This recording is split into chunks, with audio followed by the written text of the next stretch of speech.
Hello and welcome to tonight's game. It's going to be a best of three for the Division 3. Uh, Best of three to go into the finals for Division 3. And the two teams we have bringing you tonight will be Honor Level 2, which will start on the blue side. And on the red side will be Team Liquid Cloud. So obviously a lot of stake at here. A final best of three to get into the grand finals for this division. So what you'll see right now, you might be confused as to why Honor Level 2 hasn't been banning the first three bans because there was some rulebook invasion, so they lost their bans for this game. I'm not sure for the next game as well, but so just a summary of that, Honor Level 2 will be losing all their bans for the series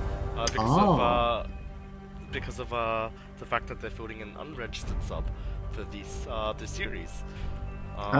Because it is a community-oriented tournament, we do want teams to play. Unfortunately, they can't, but there must be penalties that apply. So that's what we do if you can't turn up. But all players that do become unregistered subs, we do a check through to make sure no one's smurfing or anything of the sort. Okay, fair enough. So, as I said, no bans for Honor Level 2 for this whole series. So let's see how they play around it. Obviously, it's a huge hindrance to their big ban strategy. Maybe they've got a strategy of their own and they want to pick away some important champions, and maybe there's some, really oppressive one tricks on Team Liquid Cloud. So that's always something to look forward to.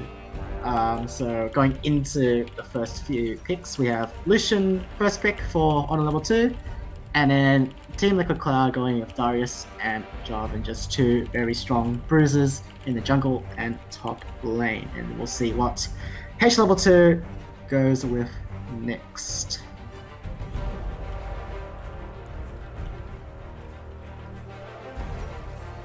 Not sure what we'll see. And a Quite Jax. interesting to see all these very AD heavy champions so far. Jax can be flexed in the top of jungle. I'm not really sure where it's going right now. We see Braum hovered on for Honor Level 2 and finally picked.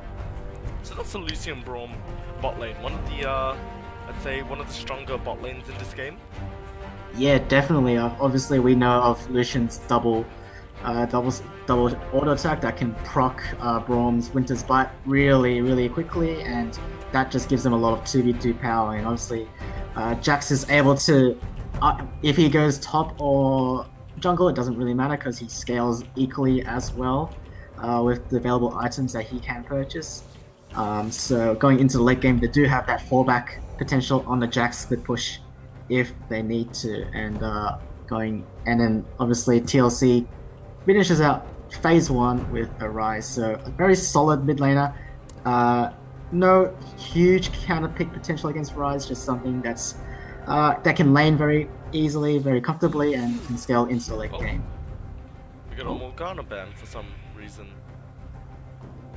That should not have happened. I hope TLC probably said, "Oh, we're not gonna." Maybe. Never look back. I don't know. We'll see. But yeah. Maybe they did a gentleman's agreement. That's it. We're not playing these sort of champions. I don't know. Who knows? It's gonna be a bit of a struggle for them on a level 2 to deal with the enemy team. If they don't play champions like Rise and leave them open, it's gonna be very difficult. There are so many strong champions right now that are available, and if they're not picking them for themselves, then I think there'll be a little bit of a struggle. Yeah, definitely. It's interesting that we haven't seen the huge power picks come out lately. We've seen Kai'Sa so much recently, and he's gonna hover with a Vayne. So Vayne has risen up in the meta these days because she has been considered as a really big counter pick to Kai'Sa. As I say that, he does lock in the Vayne. So we'll see how that goes into Lucian Braum. Obviously, I expect Vayne to have a pretty tough time against Lucian, who can trade with a lot more power in the laning phase, but obviously Vayne can scale up and be that huge threat in the late game. Yeah, what kind of support pick would you like to complement the Vayne in that bot lane? I reckon maybe range support, something that can shield and give her a lot of utility. I think you've already got a lot of tankiness in the Jarvan and Darius, so you don't need too much tankiness in this team. Obviously, it'd be nice to go with something like Alistar or Thresh, some more playmaking potential. But I think you've got enough playmaking in the Jarvan already, and the Rise Ultimate. So one of my favorite lanes to pair up with Vayne is a Pike. I don't know why, it just feels really satisfying. Okay. Yeah. I can see that. Why, but it just feels like a really fun lane. And we see a Rakan being picked out, which is a very, very good peeling and an engaging support. So I think that meshes well. Yeah, that's fine. Obviously the Orianna and Aurelia pick going to the mid and the top lane, forcing Jax onto the jungle. Okay, so interesting. We don't see these matchups very often. We don't. Yeah. Yeah, what I'm a bit confused about is Darius being picked for the mid lane. I'm not sure if they're going to do a lane swap, but that's where they're going to right now. So until we see so a little later on this game, that's where we're going to assume that each of these laners are going to go. Yeah, we'll see. Darius is hovering around with the Ignite, so obviously Darius going with Ignite can easily go to top lane as well, just looking for that 1v1 kill pressure on whoever he lanes against. He still has some kill pressure against ranged mid laners like Orianna, although it's a little bit tougher. But we'll see where he chooses to go. Obviously, I think he'd want to go into that Aurelia, who's also a melee champion, and Darius is infamous to go against melee champions and just absolutely be a huge bully against them as they try to go for this CS. Yeah, something that I'm finding a little interesting right now is the fact that, oh no, Orianna switched out. I thought she was going cleanse. Never mind, she picked exhaust. Okay. Yeah, that would have been I was gonna comment on cleanse not being, the best summoner spell in this situation. No, yeah, I agree. Just because there really is only two forms of CC that she can cleanse out of, one being Rise's Snare, and the other being Rakan's I think it is a charm. Yeah, charm. Yes. Yeah, and those are the two kind of CCs that will affect her, and that's pretty much just staying out of range. It's not like something any more devastating. The rest of the champions have knock-ups, and there's not much you can do into that. So picking an exhaust is a very, very good option, especially into Rise or Vayne, where she can just exhaust whoever's aiming her and run away. Yeah, that's true. Yeah, that's kind of a good choice. Let's hope that we don't get any spectator bugs in a. Yeah, hopefully not. Yeah.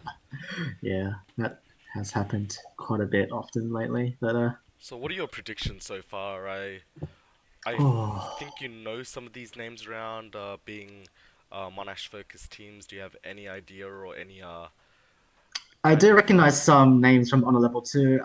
I know Shana, fucking Gay, and Always Run and have played with each other for quite a long time.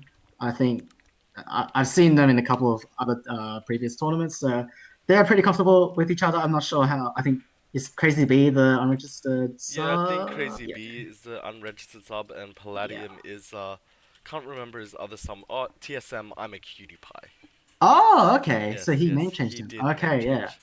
So 4 of them have been together for quite a while, and obviously that Crazy B is probably a close friend to them, and they should be getting along with each other. And obviously that's a really huge advantage going into these sort of mission mash tournaments where you're able to go in with the comfort of playing with your friends as well. So that's always great. I think the same also applies to our team LiquidCloud. I've met them once or twice. Once at MEO, I believe, and met a couple of them, and they said hi at me at the at my booth, and that was pretty cool. So that's good. It's good to see a lot of these players.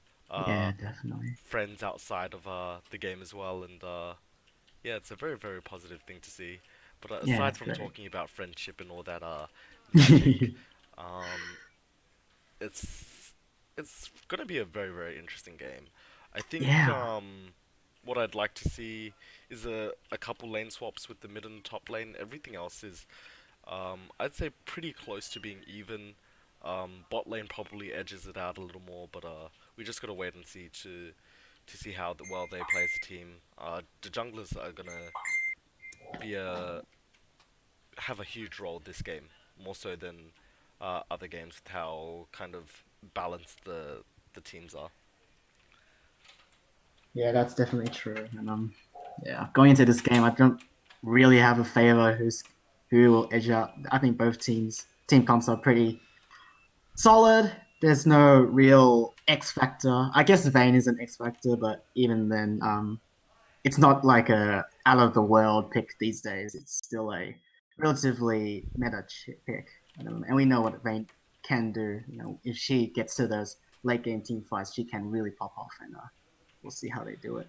Yeah, so looking at the champion or the loading screen right now, it's clear that Honor Level 2 has them big dollars and them big RPs with 4 of the players having skins. We have, you guys can't see it at home, but nope, we're into the game, so we'll be seeing their skins load up very soonly. Shinzo, have you loaded in?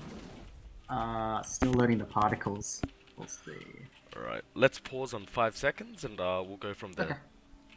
1, 2, 3, 4, 5. Alright, I'm there. Alright, we're into the match. Everything is working, sounds are working. The scores are incorrect. I should reset them to 0. Both teams are on 0, no one is on 1. So yeah, in 3 seconds, when I say go, we shall start. 3, 2, 1, go. Alright, and we see both teams load up. Both teams looking very fashionable with 1 or 2 players not dressing up. We have the Jarvan and the Darius not dressing up for the red side. For the blue side, we have a naked Jack. So, come on, guys, you need to spend some dollars and some more business. It's gotta look good when you're playing League of Legends.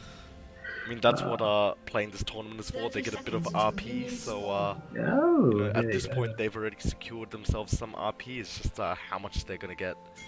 That's always nice to know. And it is a Darius mid lane, so we'll see how it goes. He will be against Orianna, so it's not a matchup that I expected he would opt into, but we'll see how it goes. Is it not preferable for both lanes to swap? I feel like Aurelian, like both teams should be favoring the swap. Especially the red team. I think Orianna has a really good time into Darius, and Aurelia does not fare that badly into Ryze either, so it doesn't feel like it makes sense for Team LiquidCloud. I would swap if I was them, because yeah, definitely. Yeah, like Darius can become a really big bully and a really big win condition for TLC, so it's a bit interesting. We'll see how they go. Hopefully Darius doesn't get too bullied out by Orianna. Obviously Orianna's not the most biggest bully in the laning phase in early game because she's limited by her damage potential and her mana. So we'll see how it goes. So you see both junglers starting on their bottom side jungle. And we're looking for a very, very early gank onto Foki. Level 2 gank? Level 2 gank. Straight onto Foki. Ignited. EQ'd. And I don't think she's gonna die. She'll be fine. Just a little short in damage right there. And when you do those level 2 ganks, yeah, they're great. But you just need to do a little bit more. Otherwise it becomes a bit of a waste. You might want to wait for the enemy to harass a little bit more, or let your mid laner try get level 2 first. Otherwise you fall a little behind. Right now we see Jarvan taking the scuttle, and he's just a bit behind on CS. Jax is that one camp ahead as soon as he takes the top side river scuttle. Yep, and he knows Jarvan is boss because he's spotted on the ward. They are ganking bot lane, we'll see how it goes. Yeah, they're going again, they're playing for the very gank oriented oh my goodness. option, and this is this is what my friends and those close to me know as the Eric Lee style. It's the gank and never farm, and then you set your team very, very far behind, and then you become useless. There are pros and cons to this style. The con is you yourself become pretty useless later on, and you die a lot. And you give away a lot of map pressure to the enemy jungler. There's a lot of cons actually, but one of the biggest pros is if you could get any lane scaling, and if you know you have a strong laner, getting that 1 or 2 kill advantage can really set the game in your favor. So it just really depends on the team and how confident you are or how important an early lead is. But yeah, we see Palladium go straight onto possible Salty Scourge. kill. And like, if he flashed, he may have got, may have been able to get that, but it just goes to show how strong Irelia is into any matchup. It's why it doesn't really make sense to put Darius on a losing lane. Yeah. And if you, in another world, Darius is playing top lane and Ryze is mid. I may have to stop you, there's a bit of a scuffle in yeah, definitely. top side jungle. Oh, never mind. And bot lane. Yeah, and bot lane, and nothing really happened. Oh, no, oh, Darius is here. Caught in the bot lane, and they don't do enough onto it. Oh. Oh, okay. Oh, that was very interesting. And I just want to see what happened in top lane. I think Jax... Did he steal the red buff on lane? We didn't get... Darius is going back to bot lane with the game. Jarvan got the red buff, and they're going again. Johnny missed TP! in the very last moment. 2 TPs come in. Oh, and that's a TP for Palladium coming in first. Ryze getting that snare off. Now Palladium is on the deep end. No, that TP did not work out, guys. Oh my goodness! Out of nowhere, TLC comes away with a 3-0 lead. Yeah, that's not a TP that you want to keep on. That's one of those TPs you put on just to say, guys, back off. It's an intimidation TP. And then what you're meant to do with an intimidation TP is you turn it off. You don't keep going. Oh wow, that came out of nowhere, and there's been a lot of action already in the first 5 minutes. Obviously, Jarvan with 2 very early ganks, and then obviously a 4-man bottom fight already at 5 minutes. Insane start to this game, and Ryze profiting so much from that TP play with 2 kills and assist, and he's got a 5-minute tier, so he's going to be well and truly stacking this into the later stages of the game. And obviously Vayne winning lane against Lucian Braum is something that's very rare to see, and he gets to start with a Cutlass, which is something that can help her sustain in the lane and even out-trade Lucian. We get the classic OCE pause. Yeah. Yeah, I really think on a level 2 should have relaxed a little there. Pop that TP just to force them back and leave it at that. They already escaped, they're fine. And there's not many kills to be had from that. Especially with your type of team comp and knowing their team comp. You don't want to get a Ryze and a Vayne scaling. You just want to leave them to do their thing and let your natural advantage pile up. But they didn't let that happen, and that's gonna... That may cost them. It's a 1.5k gold advantage for Team LiquidCloud right now, and I think that may discourage them a little bit, which is why we got that DC. Yeah, bit of a DC, and yeah, that's very unfortunate for H level 2. And then another thing to add to that is the Inferno Dragon being the very first dragon, and having a lead in the bot lane, and that potential TP play from Ryze can affect their ability to start the dragon in a soon manner. So we'll see how they play around it. Because if we saw how it was going before that, we saw... Oh, this is a really interesting way to execute a gank. This is how you died. Okay. Darius is just... He doesn't give a crap and just kills the Orianna. That's what I call a textbook example of panicking when something goes wrong. They went into a Darius, who is known for being one of those champions that you really need to be careful when you try and gank. They walk into a minion wave and eat up so much minion damage, and at this point in the game, minions do so much. So they do that, they get hit by Darius's Q, and then they didn't expect Rakan there. They should have had those MIA pings, and even if they weren't, that 2v1 was always unfavorable. Yeah, it was never gonna work, and obviously, Orianna burnt her exhaust super early, and during that exhaust, Darius didn't do any damage, so I think it was a waste of an exhaust too. And already nicked out. Slow, yeah, exactly. And at that stage, it's just not even worth it. You can slow the Darius with your Orianna ball, so I think it was just too panicked to try to make that big play, and obviously it backfired. Yeah, so right now, because of all that, Orianna's on 1.7k gold, and Darius is almost double that. Yeah, wow. He got 600 gold from the solar tower, 2 kills, and he's ahead on CS. So if you do the math, that's about that much. That's a lot of gold. Yeah, and at this point in the game, that's not fun. No. It's kind of funny to see him go you know, the Black Cleaver route. Sometimes people opt for let's go big boy, let's go you know, something Triforce like a Triforce or yeah. you know, just something big to kind of end it. But he did the right thing, picking some more health and CDR just so he can bully that lane. And obviously going into the range matchup, the Phage obviously helps with that movement speed. And yeah, this snowball is getting out of control. They pick up an Inferno Dragon as well with the mid tower, and it's just getting really. They need to slow this game down desperately. We criticized the Darius pick and where he went, but they're making it work. I guess I feel like it's a little bit less. They're making it work out more that on a level 2 is kind of gifting it on a platter. Yeah, I feel like that too. I think I don't think they expected Darius mid, and as a result, they haven't played around Darius' strengths in the mid lane, and they're just underestimating the amount of power. In the top lane, that stun not going off. I do think they have just enough to pick up the rise if they do, but it's 3 between the bot lane. Alossa picking up the kill on always running, and Foreign Badger picking up another kill. He's 303. Oh my goodness. That is a strong boy. They're gonna pick up another tower. Meanwhile, we look in the mid lane, and Oriana's just farming to catch up on gold. Or yeah, just CS, and he's still 8 CS behind. It just goes to show how far behind he is at this point. And look, I don't wanna put blame on any player, but I'm going to. Palladium has made 2 major mistakes this game, and it's cost his team very, very dearly.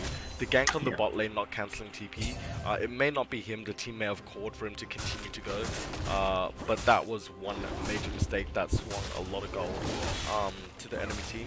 The second was ganking mid lane when he has no place to be doing it. The way they executed that was horrible. It's one of those ganks where, you know, you call for a teammate to gank, and they just do whatever because you're already so far behind. It doesn't matter what gank.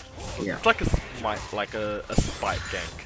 But yeah, definitely. It just looked so desperate, and they did it without any setup. They were like, okay, Ariella, please just come mid, just do something. And they had no wards set up. They didn't know where the Jarvan was, and obviously Jarvan just comes out of nowhere and ganks them. Ricard roamed from bot lane and was involved in the play as well. So all overall TLC reacted really well, but H level 2 just blindly walked into that play and had no plan B to escape from that. Look how cleanly Team LiquidCloud is playing. They're picking up Herald, they're getting all the outer turrets, and they're gonna look to do some big plays.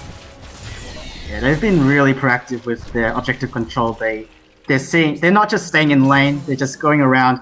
They know that they're just super strong. They can't be beaten as a five-man lineup right now, and they know that as long as they stick together and just flex their muscles, they just can't. They get the stun off. Not in time. That was close. That was very close. They can't do anything. They can't defend this. Yeah, this is really rough. Only saving grace is that Darius has no mana, but they are trying to fight them off. I reckon they can. Oh, no, they don't. They've just done enough. But we're gonna see how strong Team LiquidCloud is right now. Salty Scourge jumping straight onto the Lucian there. Press the attack is strong. Oh, he baits him out. It's gonna be a bit of a chase. Always running, doesn't have much mana. He does get popped off, flashes away, and I think he has just enough to escape. Salty Scourge should go no further because Foking Gay with his Oriana is right there. He should just back off, run straight to home, and read a book. Read his magnificent scroll book. Study up on his spells. But yeah, it's just getting really, really tough. And props to TLC for just we see Boring Badger just. Oh my goodness. I gotta say, these are. I should I feel like creating a graphic saying if you need to start a fight or if you need to do something starting off with Ignite, Exhaust, you probably shouldn't be doing it. We saw that in the mid lane, I guess once in the beginning. You can't really start off a gank with Exhaust. It's a bit of a waste, it's a bit of a weak use of it. And Darius just then... Oh, someone used Exhaust. Oh, my bad. I saw that incorrectly. Yeah, we see Roaring Badger getting stunned on the very edge of that, and he's gonna be killed right now. No, he does get a kill. Oh my goodness, healing is huge. If he gets one more kill, he's done. Okay. Very close to living there. Yeah. God, that was a lot of resource just to kill one person, so... Yeah, there's a 4k gold lead at 12 minutes in. That's insane. That's... Yeah, very huge for a 12-minute game. Like, there aren't that many resources right now, and that's 1,000 gold every 3 minutes. If we're counting out the first, 3 minutes of the game because of all that lurking in, that's about 500 gold in it so far. Yeah, that's a lot of gold. That's a lot. That's like two more kills every single minute. Just goes to show how important towers and CSing is. Definitely true, definitely true. And talking of CS, every lane has actually been very even in CS, so at least on a level 2 is able to funnel the resources into the right people and catching the waves as they come due. But obviously it's all about trying to catch up, and they are going to they have to play from behind this whole game, and they have to make some really ridiculously good plays to get back into the game. Yeah, I think this is one of the classic on a level 2 games. From my experience with them, they tend to somehow lose really badly in the first game, come back really strong in the second game, and then give a strong-ish performance in the third game. There's something about their game ones that is so shaky. Oh, that was a mispop. Oh, that's alright. At least I got the ward out of it, but yeah. Earth Dragon going through. Not the greatest drag, but obviously a dragon is dragon. It's an objective, and that should go down very easily. And they look poised to maybe push up the bot lane with the Vayne and the Darius. Irelia is able to get some free time on the top tower and should take it down, but we do see possibly a 4-man dive on the bot lane by TLC. We'll see what happens here. Yeah, Rakan's getting ready for that, but I think they're just going to force down the tower. They shouldn't do anything too aggressive there. Oh, they get the 2 pull off from the Darius. Darius doesn't get enough. Darius being isolated and picked off. Jack's getting the final stun off. Jarvis re-engaging onto them. And Vayne not able to pick up anything yet. Wow. We do see Ryze teleport into the mid lane. But I don't think they should do anything from here on out. It's time to back, guys.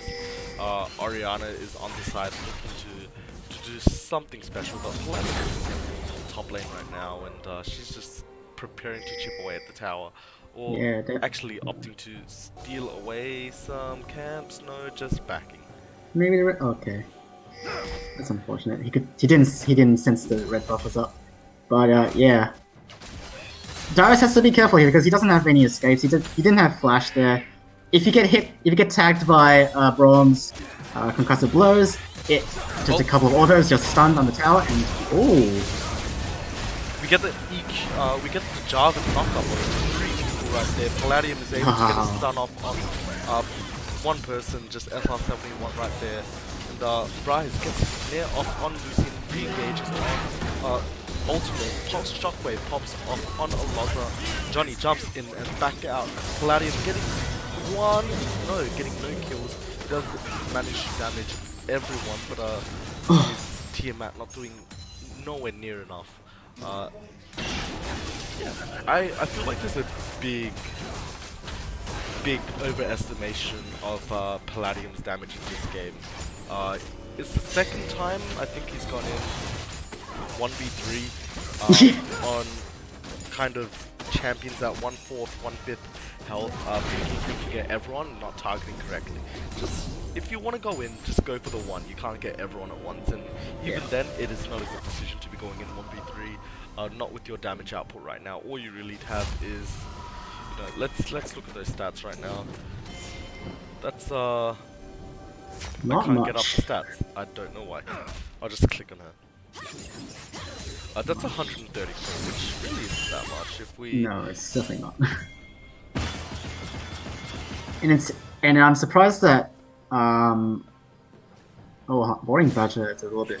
He should be fine. But yeah, as I said, it's a bit interesting that Palladium is going for that Triforce, except he didn't go start with the Sheen. I feel like Sheen does give that extra power on her Blade Surge, which is a lot of potential kill potential, and you know that Sheen could be the difference between getting the last hit and not. So yeah. So she did opt for Stinger in the Fate instead.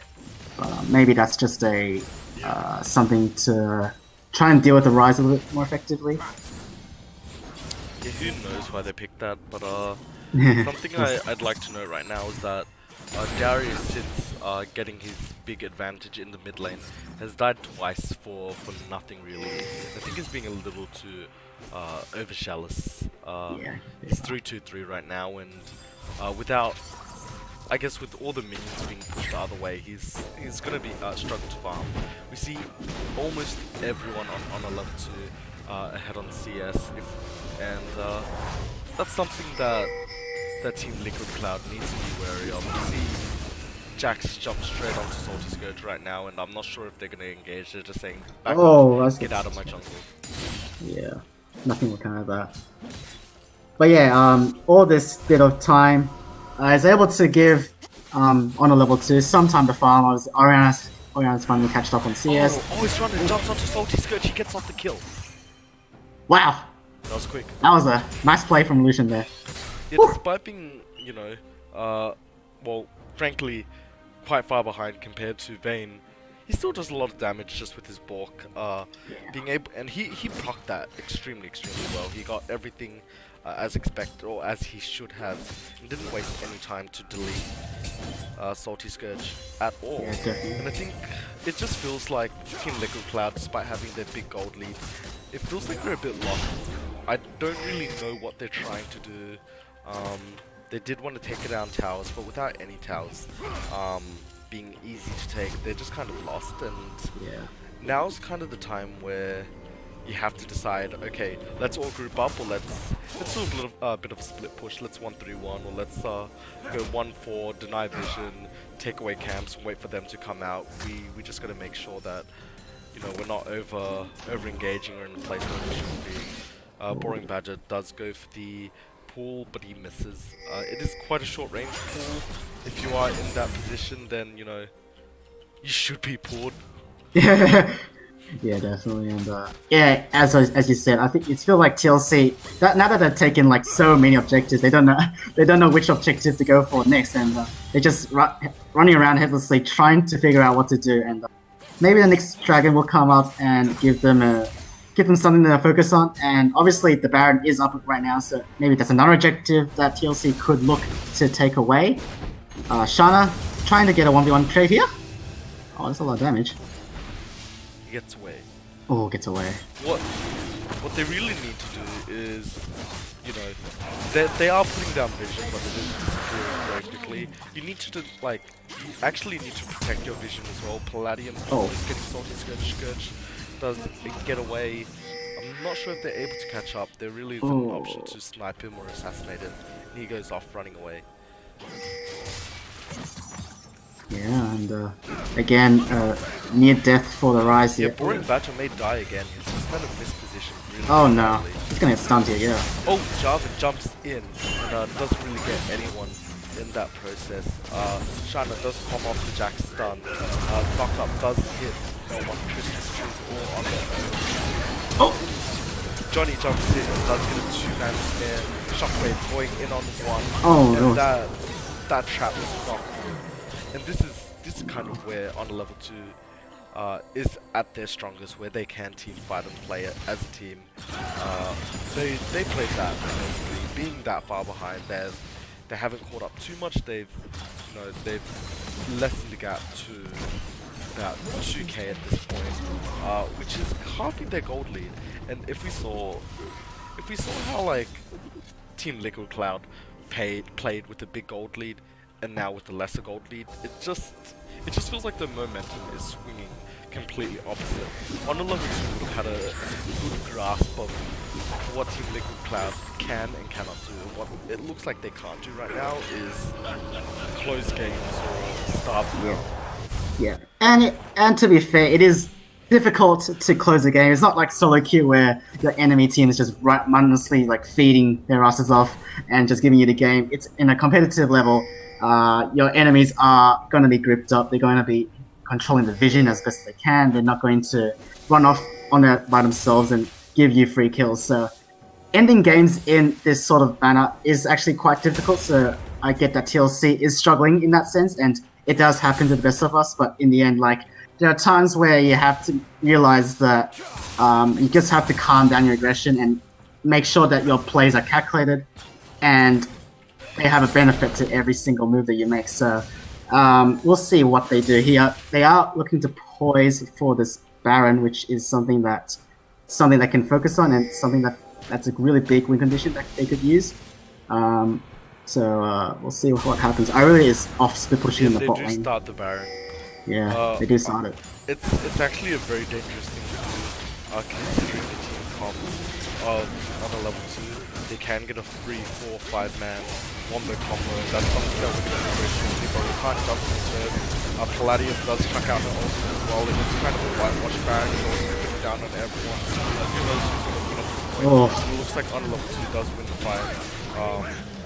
Rise coming in late. No, he's dead. So yeah, that's another win for Honor level 2. Yes, gold lead has dropped to about 1.5k now, but it's the fact that they're slowing the game down and receiving all this farm why the momentum is completely in their favor. Yeah, they're 3 dragons less than the opponent, but their CS leads exist not almost everywhere, but they do have CS leads in certain places, and they're just team fighting very, very well. And it's such a good team fight comp if you think about it. They have so much CC, they have reliable defenses with Braum and Jax, and it's just very, very hard to play a team fight badly with that team composition. And I guess you could say the same goes for Team LiquidCloud, but they're a lot more let's go in, and that's kind of the only option. You can't really go in and out with that team composition. It's very hard.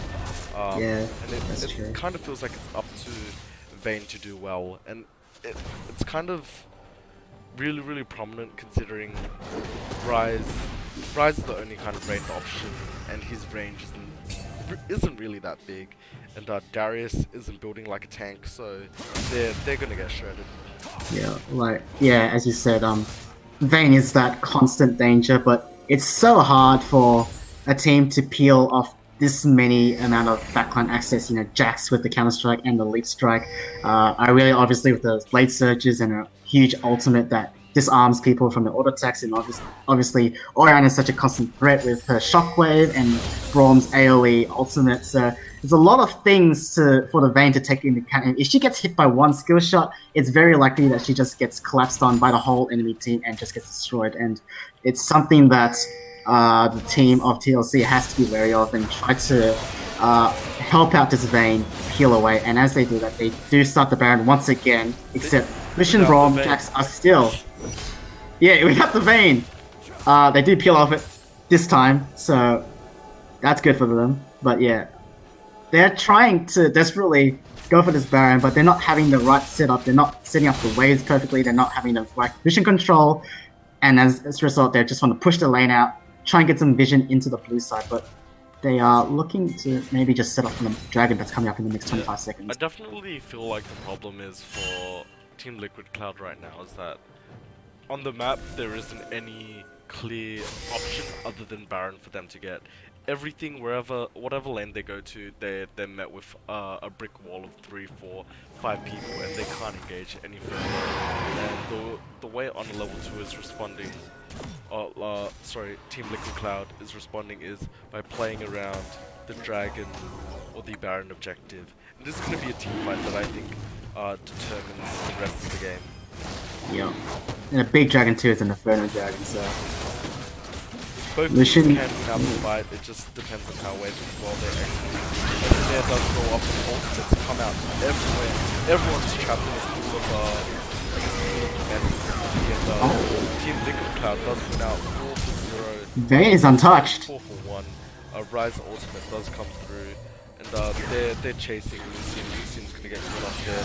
That knockback not doing too well, but they get the kill regardless. 5 kills, one death, a dragon, or not a dragon yet, but definitely a Baron. Yeah. Wow. Look, I wish I could go over and tell you guys what happened there, but there was a lot of explosions. A lot of ultimates coming out, and eventually the fog, I guess, which is a couple more red and blue bars, gave me the answer. The big thing that won TLC that fight was that Vayne this time was able to free hit and was completely untouched throughout the fight, and all she did was just burn the flash for kill secure, so she was completely safe from that whole fight. Aurelia, Jax, and Orianna just couldn't access her, and she was just free hitting. And obviously Jarvan actually had landed a really big Cataclysm, holding up the 2 big divers in the Jax and Aurelia in that Cataclysm, and allowing Vayne this huge amount of space to operate and get a really easy double kill. And honestly, with that build of Bork and Rageblade, give her, 6 auto attacks to stack up that Rageblade, and she does so much damage. Obviously, every auto is getting those double silver bolts proc, so every 2 attacks you're procking that W. Once again. Not again. Oh no. 3rd time so far. Oh dear. And as I say, and I was like, the 3rd big item. 3.5 big items. Oh, and she's got a beer sword too, so she's probably looking for a IE 4th item, which is a lot of damage.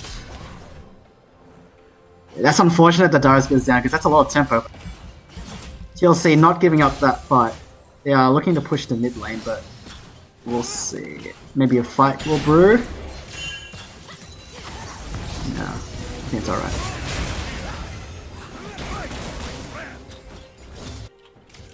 Bomb goes in, but nothing would come out of it, so TLC is able to hang on to those 4 Barons, and we'll see what they can do within the next 3 minutes. See how many towers they can take. Darius is up on the map right now. Yeah, they're still suffering from the same problems, even with Baron. Oh, Gladium does get caught off, flashes away. Rakan does ult a little earlier, Crazy Bee dies. In the very end, that's 1 more tower. Shockwave going to 2, but not the best time to actually use Shockwave. This may be a 3rd tower and a combo. And this is kind of where strength is just strength, and you can't really do too much. If someone if someone throws an anvil on top of your head, you can't do much against it. Doesn't matter how unskilled they are at throwing anvils. It's on top of your head, you're gonna die, and that's what we're seeing right now. We have 2-5, I'm not really sure what's happening. Ooh! Big counter strike though. On a level 2 doesn't look like they're gonna win that counter strike. Yep, they do. That's a 5-0, and that could swing the game once again. That's definitely a really big way to start the game. Shana with definitely Shana with the huge play there, getting a 5-man counter strike, stunning the whole team and allowing the Lucian and the Orianna to just free hit onto the backline and the front line at the same time. So a bit of a mispositioning from TLC, allowing that counter strike to happen, but obviously great awareness from Shana to capitalize on that mistake and get hopefully something on the board for Honor level 2 as they try to push for this mid lane tower, and they should get it. So small victories for Honor level 2. Yeah, I mean, at this point in the game, a small victory is a big chance to come back. You can't really take any huge victory, otherwise that's a bit unreasonable. But, yeah.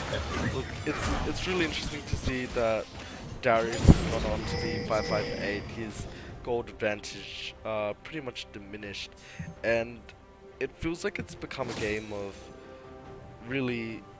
It depends on how well Vayne does and how cohesive on a level 2 is. At this point in the game, Darius doesn't offer much at all. He's not tanky enough to get much damage off. He can't really engage, and it's kind of left with that.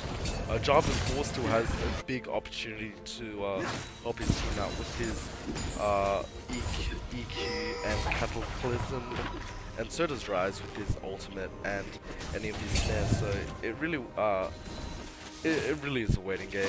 I'd like to see Rakan use his ultimate reactively rather than so aggressively. Yeah. As we've seen so far. I feel like that's where Rakan works best.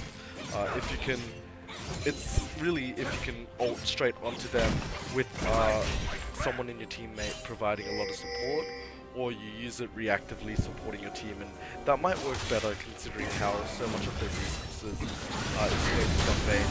We see right there why we've seen this so strong. He's able to out chunk Rise with just a couple shots. Rise being on half health after one stand first. Is that power of the Percy attack and that Bork and Black Cleaver just working together, but the mid lane is getting pushed in. Odin is sent to deal with that, and with that opportunity of the 4v5 possible coming up, we'll see if TLC opts in for the dive. They do have the diving tools, but Counter-Strike comes in. It is so hard to see anything that goes on the five. Morin in the backline does pick up Lucian in the very end. Vayne is still alive, and Vayne though? I guess that's how we should look at it. If Vayne is still alive, it means that team is winning. Yeah, like Orianna Helen. Oh, that was close. Yeah, that's game over. But yeah, Orianna. Oh, there we go. GG. But yeah, as I said, Orianna had a really good shockwave. He landed 4-man shockwave, but in the end, they were just too far behind. Didn't have enough damage to burst down the Vayne quick enough, and in the end, Vayne was there to clean up. And GG to TLC, and they take the 1-game lead in this best of 3 series. Alright, we'll head to a break while we set up for game 2.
Wait, honey, can you look at this? Does this sound like...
And we're back with Game 2 of the series between Team LiquidCloud and Honor Level 2 to determine who will be in the grand finals of the Division 3 division. Yeah. So, after Game 1, we saw Team LiquidCloud, I'd say, somewhat convincingly defeating Honor Level 2 after a number of mistakes. And now we're here with Game 2 of the series. They both swap sides, and I think we're in for a bit of a treat. This is when Honor Level 2 kind of starts to play a bit smarter, a bit safer, so I hope to see that right now. What are your thoughts on what they need to do to kind of win this set, or win this match first of all, before thinking about the whole set? Yeah, on a level 2, I think they gave TLC way too much value from the plays that they tried to make. They kept fighting unfavorable trades. There were a couple of times where Aurelia pulled a bottom when his teammates were super low, and then he tried to gank mid lane against a Darius, which is something that you don't generally want to do, especially when he already had a 2-kill advantage. So Honors Level 2 just needs to think these plays through and consider if the negatives outweigh the positives, and if that does happen, then just call the play off and allow your team fight oriented team comp to just scale into this mid game, and then execute your game plan from there, instead of throwing away a huge gold lead to Team LiquidCloud, which who just ran away with the game. And even though Team LiquidCloud made a lot of mistakes trying to close the game, the gold lead was just already settled into the Vayne and the Darius set. They were just able to nullify the amount of mistakes that they made throughout the game. Yeah, definitely. So right now we see Gragas, and that's most likely a Gragas jungle, and that's kind of the only different champion so far. We do see the Kai'Sa from Team LiquidCloud, but the Kai'Sa and Alistar, very, very strong lane combination right there. Yep, securing what I would consider, or what everyone would consider, is the best AD carry in the game right now. Obviously, her utility in the build, and her really strong late game potential. Alistar obviously giving 3 huge CC potential, which is obviously 3 stacks of plasma that Kai'Sa can feed off of, which makes her a really good pairing with the Alistar. And again, we have Jarvan being picked up by TLC, who we didn't talk much about it, but I think Jarvan had some really big cataclysms to allow the Vayne from Vayne to buy her some of that extra space and those extra precious seconds to get those auto attacks and build up those silver bolts. Never look back. Yeah, and we see a Jace ban, and that's definitely targeted at Palladium, who has popped off numerous times with those, with that sort of champion. And yeah, a lot of top lane bans, I guess, because they do know how strong Palladium can be if he's on a champion that he's 100% comfortable on. And yet they do ban Aurelia as well, so I'm a bit confused as to who he still has left in his champion pool. He used to be a very big Rumble player, so maybe Rumble or Sion right now is definitely an option going for a tank that this team may need, but it kind of makes it so there's a lot of emphasis on Lucian doing well, and that's an Echo, and I guess that can be flexed into mid, top, or jungle. But I feel like it's most likely a mid pick, but we gotta wait and see. Yeah, we'll see where it goes. Obviously, on level 2 has a lot of magic damage coming out from the team right now. Morgana, Gragas, and Echo, but all of them provided a lot of utility, a lot of zone control, which will hopefully allow Dissolution to, in a backline, just focus on hitting the tanks and killing them as he kites away. Yeah, I think a Vladimir pick is really good for Team Liquid Cloud right now. There's not much you can do against a Vladimir when you are a Gragas or an Echo. It makes it a little harder when he can Sanguine Pool right into the ground. I'm not sure if it's still called Sanguine Pool. I might be thinking something wrong. I think it is. But yeah, they also pick up Kled for the top lane. And I still don't know where either Echo or if they do pick Kel, where either of these champions going. If they pick Kel, they're definitely wow. They are 100% saying or telling Always Running, it's up to you to carry this game. All our eggs are in your basket. That's unless that's a Lucian top. I really doubt it, but it's a possibility. I mean, Lucian is one of the safer AD characters. No, no. There's a damn, I was a little excited, you know.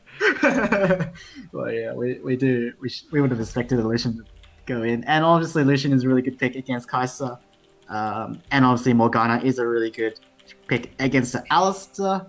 So I think good counter picks for the bot lane, and hopefully they can secure a lead this time in this game.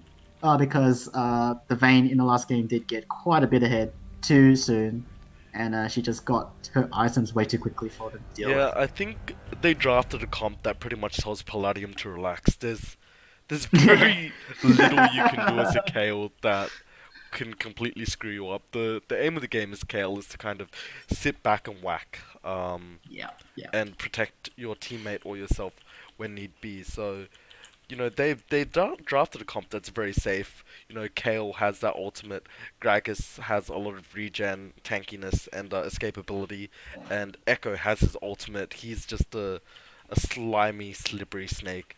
Same thing with drafting Morgana for the team comp. It just allows anyone to escape. So they've drafted a comp where I feel like there's potential to be very, very comfortable, and it's a very, very low risk comp. Yeah. And as long as they farm out, they have a lot of potential. But we see on the side of Team LiquidCloud, you just see that composition, and you think they're gonna fight, they're gonna be in your face, and if you aren't ready to fight and come back to them with some power, it's not gonna be nice. They're just gonna destroy, and it's something that on a level 2 really needs to be wary of. Yeah. Another thing TLC could look to do is a 1-3-1. Kled and Vladimir are both really strong. in the side lane, split pushing. They're very hard to kill because they both have really safe mechanics.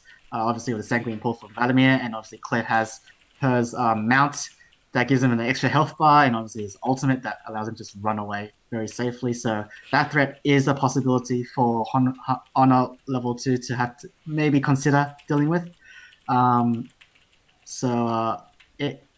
The win condition could become that 1v1 for TLC, but Kale is no slacker in a 1v1, so maybe she can hold against the Kled or the Vladimir, depending on who she decides to go against.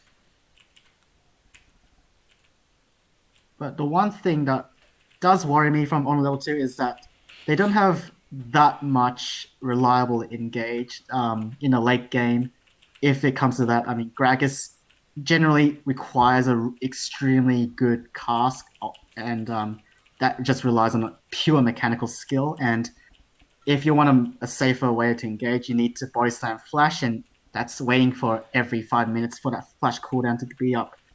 Otherwise, you're relying on the Morgana to hit an insane binding in the late game, and obviously there's not many good targets to hit other than the Kai'Sa. And you know, you hit Vladimir, he just pulls. You hit Kled, he's super hard to kill, and hit Jarvan, he's going to be building tank, I'd assume, and Alistar obviously is Alistar.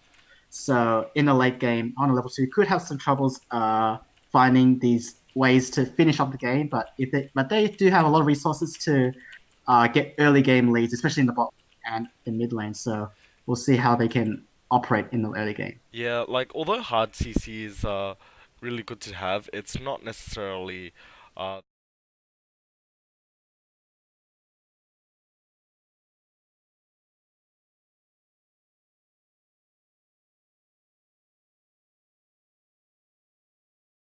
Yeah.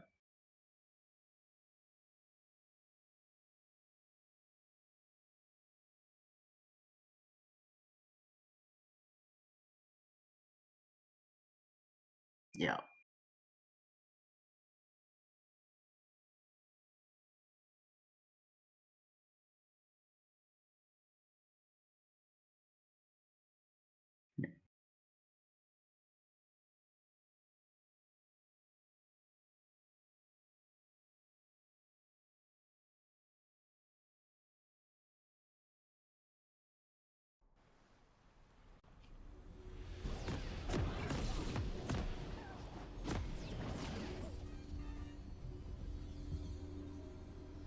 Yep.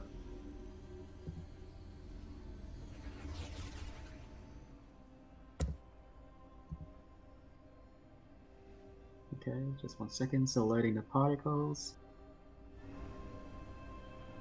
Okay. So 11 seconds. Okay. And I am there. Yep. Alrighty.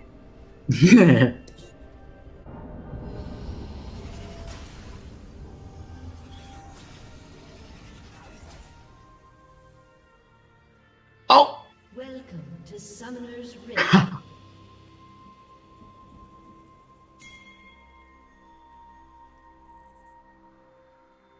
30 seconds until minions spawn. Oh, come on, Nick. Come on. There we go. Alright. That was a bit... I was a little bit worried there. But at least he realized. Not too late. So, gets back in lane with that cropping potion and has that sustain for the laning phase.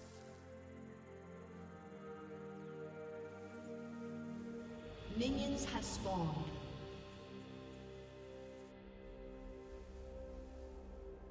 Yeah.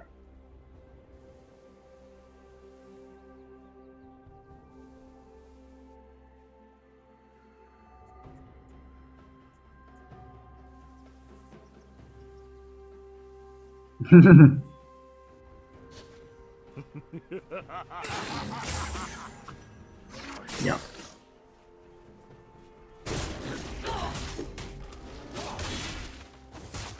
Yeah.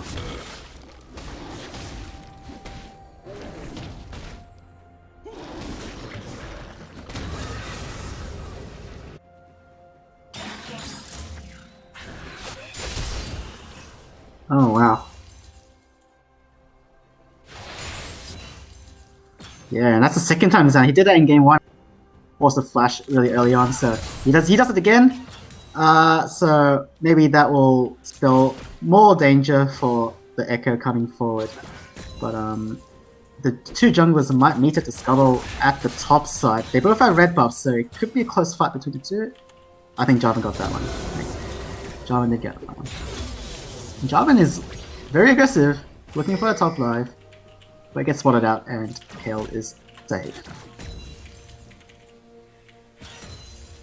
So judging from game 1, I think both teams are very scrappy, they love to fight. And I feel like Honor Level 2 has drafted a team comp that is really good at these little skirmishes, so if they do opt into that similar playstyle of let's just keep fighting for the full 30 minutes of this game, I think they can do a little bit better with this team. Yeah, we see Folk Engage is doing his standard burst onto Vladimir right there. That EQ or E auto combo with the electrocute does a lot of damage on anyone. He doesn't really need to hit off the whole combo for it to do a lot. That alone generally does 1/4 of your health, depending on how fed or how much resistances you have. It's just a really strong way to trade. But look, Vladimir does have his sustain and he's able to heal back from these things. So there's a lot of mana management that comes into these trades, especially when you're playing against champions that don't use mana as a resource. Yeah, I think Echo's aim right now is to try and force Vladimir to be really low and force him to go back so that he can safely push the lane out and use his TP. Echo looked up to go back and get the TP, but instead he stays in lane. Obviously he's still healthy enough, still has enough mana, so he should stay in lane to just constantly harass the Vladimir. And that's actually really low. Jarvan's kind of looking top lane. I'm not sure if he's able to get a kill from this. Kale being a little safe, but Salty Scourge misses his Q. Palladium is a little far onto his own lane. He should be able to flash away without any real concerns. He does get a couple more hits onto Salty Scourge. He's able to farm away. This may be a positive gank if he doesn't back. He doesn't actually get the E off. He walks straight into a minion. Snare comes out for Crazy Bee onto a Loza. But nothing really much comes out of that. If anything, all Jarvan did was kind of steal XP from his bottom lane. Yeah, and Jarvan is still on the top side. Looking to gank the... Oh! Nice combo onto Lucian. Lucian does get popped off. That headbutt pulverize doing just enough. Palladium turning straight onto... Oh! And Salty Scourge does get that final chain off. Wow. And that's 0-2 overall in that very short time frame for Team LiquidCloud. Playing very proactively. In bot lane they kind of... I guess they kind of overstayed and didn't really expect the power of Alistar Kai'Sa with that ignite as well. And in the top lane, Palladium is just a little too far ahead in the map and not really expecting a second gank in a row. Ooh. I don't think Gragas can do anything here. Is it pull? He does pull. And that's kind of one of the problems when you're playing against a champion like Vladimir. You can do all that right, but he can just pull away and he's safe. Yep, he's perfectly safe. Echo doesn't have mana to go for kills, so he should be backing. Get the TP off. Oh, stays in. But I doubt Fern will die. And yeah, that was a big double kill from Kai'Sa and Elsa. Very strong duo lane, but not something you'd expect to get a 2v2 against a Lucian Morgana. So to be able to get a straight 2v2 is something really big and allows Kai'Sa to just pick up that very early BS sword, which is something really nice for her to get as she makes her way to the Stormrazor and allows her to evenly trade against the Lucian, which is something that is a usual big struggle for.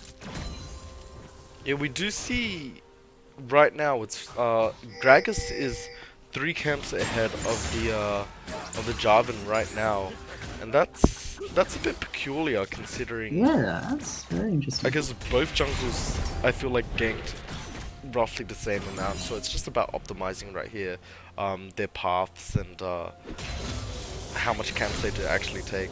Jarvan is actually neglecting a lot of his jungle camps. We see, you know, he has his red buffs and raptors, and those two camps are camps that junglers typically really love to take, and he's just kind of leaving that be.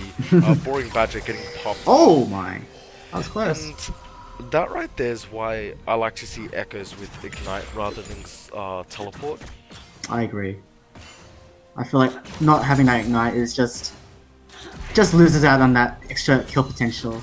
And if he has Ignite, the Vladimir is dead. Yeah, personally, I don't think Teleport is one of the best options on Echo. In the mid lane, I feel like Ignite gives him so much more kill pressure, as well as gank pressure on any other lane.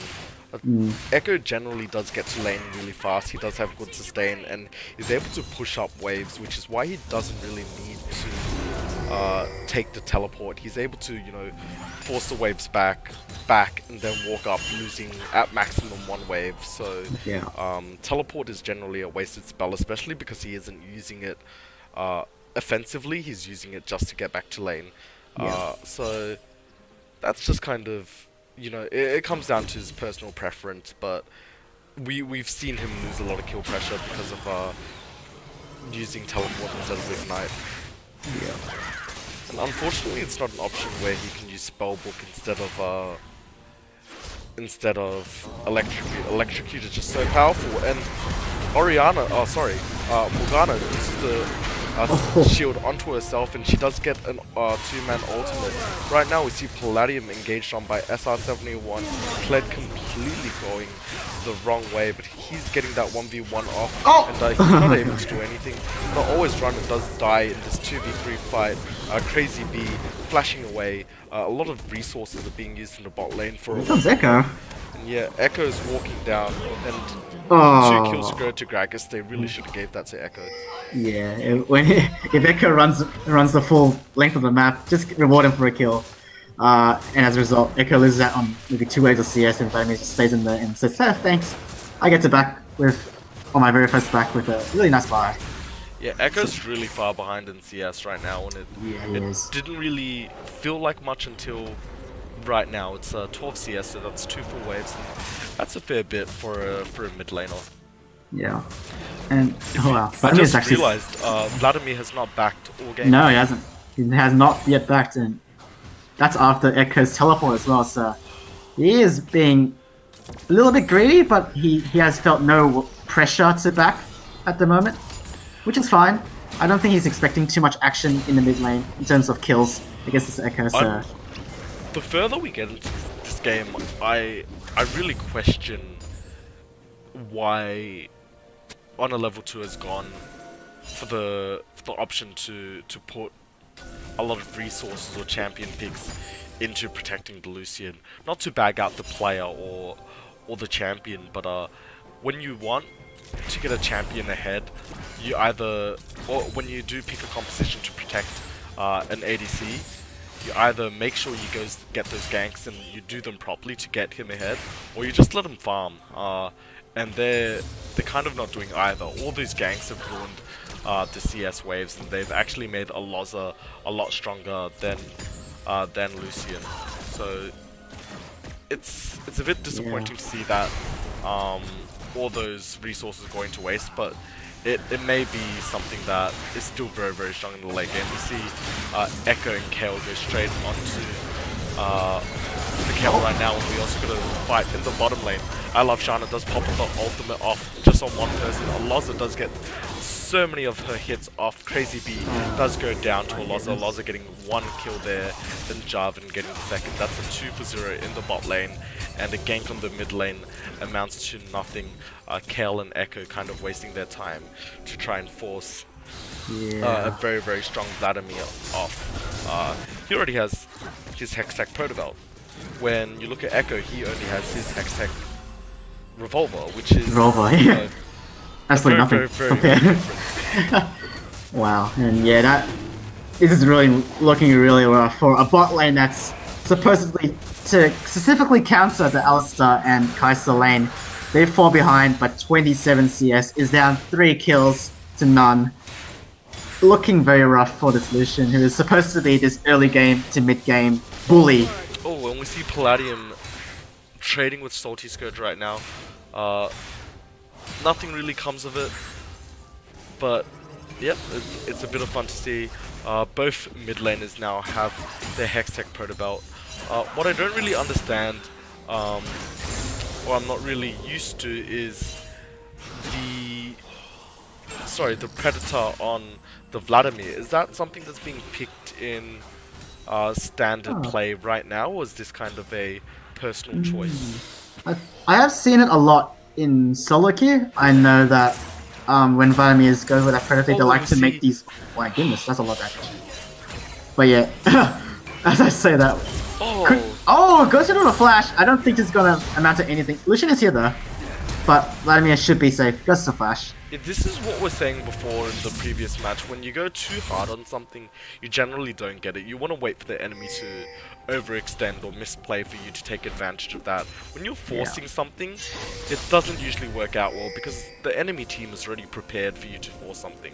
It's kind of that preparation. If you're doing nothing, you're prepared. But if you're doing something aggressive, if you're focusing on something else, you're going to be taken advantage of. Yeah, definitely. And again, it's on a level 2, trying to make these desperate plays, and there's been so many resources trying to kill that Vladimir, and all he does is just flash away, and is perfectly safe. That's hilarious to see, and this is not gonna... I think Palladium is gonna win out. Palladium may get a double kill right here. SR71 is able to escape. Fokingay does run very, very fast. He is trying his best to get Salty Scourge. Salty Scourge is slow. Jarvan! Ultimate, Echo ultimate. No, it doesn't. Oh my goodness! Double kill. And just like we said, right a moment ago, when you're trying too hard to do something, you will fall on your face. Yeah, and they tried a really ambitious dive on Kayle right there with the cleared ultimate missing, and then they had to re-engage with the flag and drag and the ultimate fire Jarvan. Oh, nice engage on the Lucian. He's in trouble because the tower dive gets away, thankfully. But yeah, that was a really nice way to turn the game around with their bot lane so far behind. At least they can go on this second hyper carry, which is the Kayle in the top lane. So if Kayle can get ahead of this... Morgana does get the ultimate off. And he... Binding? Nope, no binding. Okay. On cooldown must have been. Echo may be able to pick up another kill. And I just keep saying that, but Echo doesn't have much kill potential all on his own. Not at this point, at least. He needs to get closer to his Lich Bane to start to feel some of that strength. And like we said, without that ignite, there's a lot of strength gone from his kit. Yeah, it must be really frustrating for Echo to do this huge amounts of damage, but then to have Vladimir just safely say, I'm just gonna lifesteal away from the minions and be perfectly fine, and you just wasted 4 cooldowns and half your mana bar. So it must be very frustrating for Echo to deal with, and that extra kill pressure from the ignite could be the same. But Kayle is flexing muscles. Like we're seeing right now, Kayle should be able to win this fight. Oh no, Palladium. Oh, it's close! Oh, and he does get it in the very, very last moment. And right now we see another tower going to the red team. Yeah, and talking of towers, Claire could take this top tower as well because Kayle went to the mid lane to kill the Vladimir. Catch onto Jarvan. Straight onto Jarvan. Okay. Yeah, so right now Echo does need 2 to 3 of his burst to kind of take anyone down, which is a lot. I'd say it's not the worst thing, but at this point in the game, he needs a bit more. He's kind of lacking a bit in the damage department. But that's because we're seeing him go against that really, really strong and tanky mid lane Vladimir.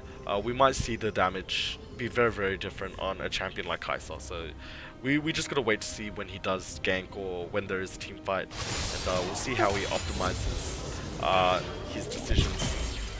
Yeah, we do see the Merc threats coming out of Vladimir and also the no magic, and probably going for a Spirit Visage mixed item. So he's gonna be very tanky against this Echo, and I like this building choice because the team of on a level 2 has 4 AP threats and only Lucian as the AD threat. So a bit of a trade there, but yeah, I don't expect Lucian to be focusing on the Vladimir too much, so he doesn't need to build too much armor. Oh, Lucian is... Oh, nearly got him. If he had that ultimate, I reckon he would have gone for it. Yeah, he probably would have gone for it. And he would have been free because there's no one there to save them if this. But they do back it off and maybe focus on this Rift Herald. They have no vision of this at all. That was something really, I guess, peculiar. I see right now is Gragas's build is gone for the Runic Echoes enchantment instead of the Cinder Hulk.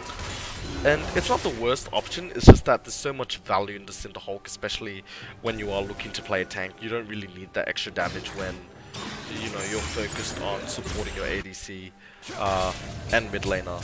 But we'll see if it pays off. It's not, you know, the worst pick. He could have gone Warrior. Yeah. You know, it's definitely not the best pick either if you're going tanky. But if he does pick up the, I can't remember what it's called, Frostblade Gauntlet? Iceborne Gauntlet. Iceborne Gauntlet? Yes. Oh, and we see a Hextech Flash coming Yeah, down. that's But blue cute. team does secure the second dragon of the game regardless. Yeah, these are big dragons, Mountain and Inferno, so all these very, very nice dragons to have in their back pocket. But yeah, just the Kaiser is just way 30 CSR. He has the Storm Razor, he's nearly got his Rage Break done. Lucian on the other hand only has a Balk, only has Boots 1, so he needs to play catch up, and it's not a very good position to be in as a Lucian lane. What I'd like to see right now, if these players are sticking to the traditional lane, send Echo to deal with Declared. The only problem with that is that Echo offers so much versatility with the team, but at the same time so does Kale, and they both have teleport as well, so it can go both ways. Both champions offer very similar amounts, but I definitely think Echo has a lot more kill pressure on Declared right now. That is a lot of damage, that's 1/3 of his HP. But then all that comes back into just so. Exactly, and he has the Spectre's Cowl, which obviously gives him more sustain. So in the end, all that is for naught. Yeah, that's why it's really very like to see frustrating. Kale play against that Vladimir right now. I feel like Kale can do a lot more with that consistent damage. We've seen that a bunch. There's so much more damage output coming from the Kale, whereas with Vlad he can just pop back into his pool or just sustain. It's just kind of a farming cycle. At this point, it's almost redundant to even try and trade. Yeah, you're just wasting cooldowns and mana at this point. But Echo is going on to his Lich Bane. He's nearly got it completed. He has the Etherwisp and the Sheen completed, so he's looking to farm up for that big item, and we'll see where he goes from 600 gold right now, so it's probably another couple hundred gold off. It's about another K, I believe, at this point. Oh, and we see Palladium 1v2ing. I reckon he may be able to do this. Oh, he got Gragas. Gragas there. That ultimate is nice, salty. Really, really good. Salty Scourge is going to get picked up. Flash over the wall, and he's escaped. Gragas is still looking to get that kill. Really interesting Flash EQ coming out, and Salty Scourge goes down in the end to Palladium. That's a 0-2 overall. Meanwhile, we see Vladimir going straight onto I Love Shana. Gragas will die. Yep, he will die but he'll declare that out. But I think he's gonna die right now. Oh no, he does flash away. Echo may be able to take away this kill. EQ, one more auto attack, and he's gotten it. Very nice. So, yeah, a bit of a miss, but yeah. Yeah, Vladimir really should have backed off straight after that. Yeah, he should have. Flash, he needs to realize Echo's still there, and he's able to get a kill on you. But in the meantime, Morgana did go down to the bottom lane of TLC, and Kaiser's just so strong. He should have got a Rage Blade Storm Razor at 20 minutes. So even though that they were able to win that 3v3 fight at the bottom lane, it's still such a pain to deal with this Kaiser, who is just this reliable rock of a win condition going into the late game. Yeah, what I have to say right now, and what I just realized is that Kale is potentially a really good pick into the Kaiser. Kaiser dishes out so much damage, but Kale with this build does the exact same thing. Wow, that lethal tempo. Yeah, with that, look at that damage right there. Wow. Alright, well. Jarvan made a very interesting misstep right there. Thankfully his whole team's there. what I was saying is that no matter how strong Aloza is, Kale is about equal in that kind of damage potential, and Kale has that ultimate that protects him. So he can kind of match 1-to-1 the damage that Aloza is doing, which is really, really important, because in a lot of team fights against Kai'Sa, you see people screw up a little and Kai'Sa doesn't die and she just destroys the whole team. Yeah, definitely. Kai'Sa really relies on killing champions 1 by 1, making sure that the front line goes down and then proceeding to kill the back line. So as long as Kel is up there, being a huge threat, Kai'Sa can't TP advance in team fight. Oh wow. That was a bit of a preemptive TP from them. I don't think there was a fight imminent in that one. But they might look to check this mid tower. They're looking to make lemonade out of their lemons right now, but it's just a bit too dangerous. We're gonna see... This Kel's so strong, wow. Oh my goodness. Oh, that is a bad engage, but the ultimate is very, very good. Kale does go back in that ultimate from Echo, not really doing too much. Nice cast. That Gragas cast does get that one champion, no more than that though. But this is when you whisper quietly to your team and say, Baron! Baron! Oh boy, and yeah, they are very low, and Lucian desperately trying to get this mid tower. Right now, you have the Kale TP, go and do Baron. Everyone is forced backed. Do it right now. They don't pull the trigger. Oh well. I guess they don't feel confident enough to go for that Baron. They're 4 people still alive. Jarvan and Greg are still Jarvan somehow level, sustained all his health back. I don't even understand how he managed that. Or maybe some of the Targon stacks and health pots. Yeah, I guess. And maybe it's smarted a couple of minions to heal back up. But Dragon is coming out. Which dragon is it? Inferno Dragon, so that's always nice for on a level 2. We'll see if they can secure it. But a team fight brewing. But Kled is in the bot lane. Kled and Jarvan is a little late to the party, but I don't think they're going to do Dragon. Nice enough time. Really good stun from the Echo coming out. I love Shano. Being absolutely deleted with no health. Echo does get a good ultimate off, but he's kind of in the front line and he's going to die. There's not enough damage coming out from Lucian, and Lucian is going to be destroyed as well. Palladium not playing any part in that fight. Palladium is actually the most important person on a level 2 right now, and the fact that he played almost no part in that team fight goes to show not only how important he is, but how, I guess, weak his team is.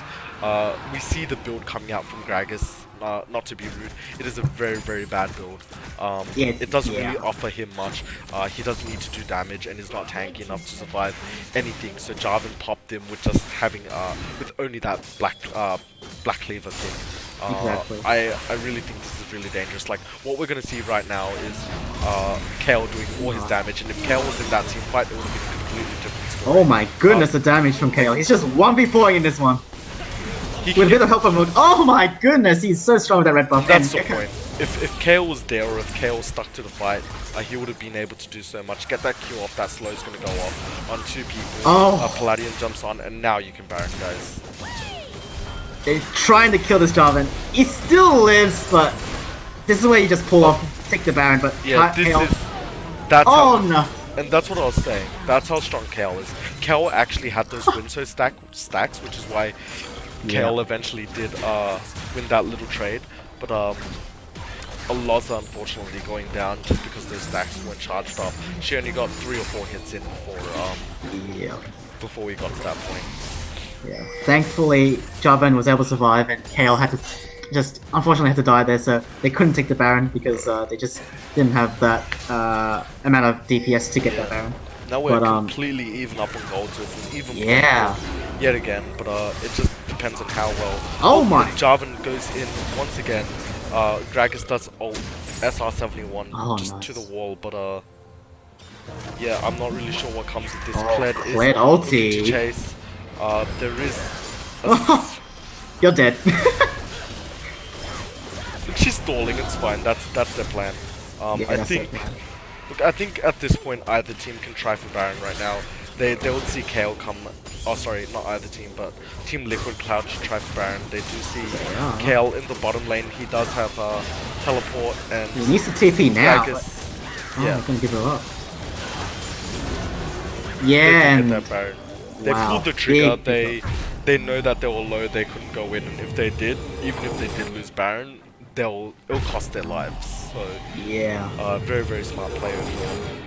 And big factor taking out the support of Morgana was they just didn't have enough. They just didn't have any wards to check the Baron HP, so they just didn't have the confidence to go in there and deliver the KO into that team fight. So well played by TLC, just picking up that Baron for themselves and being able to give them an opportunity to relieve them of the pressure that KO has been giving them so much of for the past 10 minutes. Do you know what I would have liked to have seen? Gragas build something like a Knight's Vow for either his ADC or Kayle. I don't think he really needs a Righteous Glory. I'm just going to criticize this build all game. Oh, it's definitely like... The number of choices he could have made with this team comp and the champions in it are endless. He could have played as a support jungler, but... Like his role in this team fight, in this team, is to be that frontline initiation or that frontline peeling tank, but you already have so much damage coming out of Kayle, Echo, Lucian, and even Morgana, so you don't need more damage in this team comp.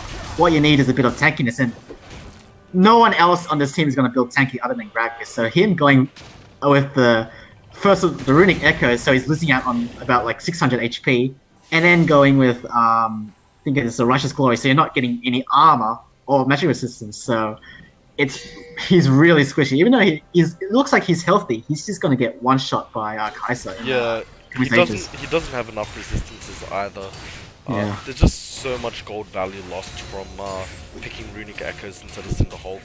Also, the 15% health bonus you get from Cinder Hulk is immense. A lot. And when you're playing a champion like Gragas, these things really help. When you do have so much sustain and innate tankiness, health is a really great stat. And he also went Predator too, so going Predator instead of the Aftershock. Oh, fucking yeah, it does get a stun off. Thankfully, he did have Morgana's shield and it didn't pop off too late. Salty Scourge 1v1ing with Always Running. Always Running doesn't have enough mana, but I love Shana there to pick up the kill eventually. But he might trade his life with us. Oh. That was close. Oh my goodness! Badger couldn't get the kill. Oh no, Palladium is gonna do his thing. They turn on him, and that's kind of where Palladium needs to be. Needs to go back a little and just realize how safe he needs to be. Wow. But we see how weak Gragas is, even to a Jarvan 4 that built really tanky. Fights on both fronts here. This is the problem here. Outside of Kayle, there is nothing that can stop their push. No, definitely not. Yeah, you do have the CC and wave clear, but there's enough tankiness on someone like Jarvan, Kled, or Alistar that they can just tank turrets as well and protect those minions. Man, is just so hard to kill, and what I don't understand. We see a fight when Alonso picks up one kill. TP coming in from Kled. That's another kill, and this may be GG. I think this is gonna spell GG. Yeah. Man. Unless Echo can pull off a really big play here, this is game over. Palladium is just using his ultimate to start off team fights for some reason. I'm not sure if you've realized, but he's done that for 2 or 3 fights already. Yeah, he has. Yeah, he has been ulting himself when he's near close to full HP. When no one's attacking him, he's ulting himself. Yeah, exactly. Which is not how you ideally want to do it, but yeah, definitely. He's the one that's fed right now. I can't. Well, I can criticize. But it can be so much more optimal. He could have saved his teammates, he could have stood there and dished out damage, which is really what he should be doing. But that's kind of the problem when you have a Gragas that you can't really protect. Like, you have to protect the Gragas and it's not the other way around, which is really disappointing. And going with the Randuins as well, like I really don't like the Randuins here as well, because who is building crit on this TLC team? There's absolutely no one building crit, and Randuins, you build Randuins to decrease crit damage. So There's also that little bit of attack speed, I believe, but okay, true. That's true. There's the 15%, but that's not enough for it to be impactful. Exactly. If you want to reduce attack speed, you might as well go, a Frozen Heart. Frozen Heart, yeah. The problem is, because he went for the Runic Echoes, he has no health, so he did need to... His options were limited to either one of the 3 armor health options in the... There's 3 armor items. There's the Fire Cape, there's the one he has, and there's the one that does speedy stuff. That's really, really good. The Dead Man's Plate. Yes, Dead Man's Plate. Yeah. So, I would have liked to see Dead Man's Plate, honestly, or even or even a Gargoyle's Stone Plate. Actually, that would have been really nice. Yeah, but he's so desperate for help, and we see a Loza pretty much doing what he wants. Lucian! This is a 1v4 right now. Like Kratom could have saved the Lucian there, but anyway. He's gonna get another kill. He's so strong. That's 2. No. That's gonna be GG. This is gonna be the finalist of this series. I think that's it. Unless Echo can make something happen out of nowhere. But the thing is, Kale yet again had the option to stay in the fight and fight it out with his team. Unfortunately, for Honor Level 2, this is kind of the end of their journey. They end up as the 3rd place team in this competition out of the, I believe, 8 or 9 teams that have competed. But we do have in the very, very end, 6 teams. In the very, very end, we do have Team LiquidCloud coming out as the finalist of this series. Yeah, and congratulations to congratulations, yes. Yeah. Very scrappy series, to say the least. I think there's a lot of fighting, there's a lot of confusing things to take out of the games. Maybe some awkward builds, some awkward decision making, some very weird picks coming out of these teams. But in the end, it was a very entertaining series. I think both teams played the hardest, and Team LiquidCloud are rewarded the finals berth into Div 3. So congratulations. Yep. So that's it for tonight. It's getting late. Many people have to study for the upcoming exams. Good luck to the people that do have exams, and there are many finals and assignments that are coming up very, very shortly.